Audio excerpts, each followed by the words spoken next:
ఆది గారు, basically nepo kid అన్నప్పుడు ఒక రెస్పాన్సిబిలిటీ ఉంటుంది. ఏదన్నా ఫెయిల్యూర్స్ వచ్చినప్పుడు ఎక్కువగా చాలా ప్రెజర్ ఉంటుంది, అటు ఇండస్ట్రీ నుంచి కావచ్చు, ఫ్యాన్స్ నుంచి కావచ్చు. ఇప్పుడు ఈ మూవీ అనేది కంబ్యాక్ అవుతుందని అందరూ కూడా అనుకుంటున్నారు. అయితే మీరు ఆ టైంలో ఎలా ఓవర్కమ్ చేశారు? లక్కీగా అంటే ఎక్కడ నాకు ఫిలిమ్స్ ఆగడం వస్తూనే ఉన్నాయండి. అది ఎందుకో ఎక్కడో ఒక లక్ ఉంది నాకు. సో దానివల్ల I'm always busy as an actor.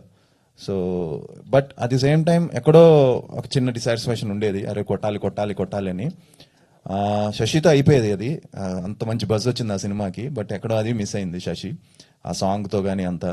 But handle చేయడం అంటే ఆబ్వియస్లీ అండి, ఒక అందరూ చెప్పినట్టు one good film, one good Friday. And ఫస్ట్లో వచ్చిన వెంటనే నేను ఎక్స్పెక్ట్ చేయలేదు ఫస్ట్ సినిమా అంత పెద్ద హిట్ అవుతుందని. ప్రేమ కావాలి నేను ఎఫర్ట్స్ పెట్టాను, అది చాలా పెద్ద హిట్ అయింది.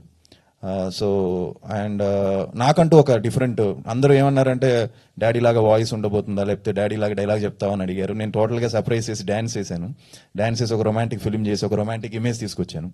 So yeah, so that's how it is. And pressure 100% ఉంటుందండి, far sure. And I think అది హ్యాండిల్ చేయడం అనేది చాలా కష్టం. బట్ చేసుకుంటూ వెళ్తున్నాను అండ్ ప్రయత్నం ఐఎమ్ ట్రయింగ్. అండ్ హోప్ఫుల్లీ ఈ ఇయర్ ఒక మంచి సక్సెస్, ఎందుకంటే నెక్స్ట్ ఫిలిం కూడా చాలా మంచి ఫిలిం చేస్తున్నానండి, ఎస్ఐ యుగంధర్ అని.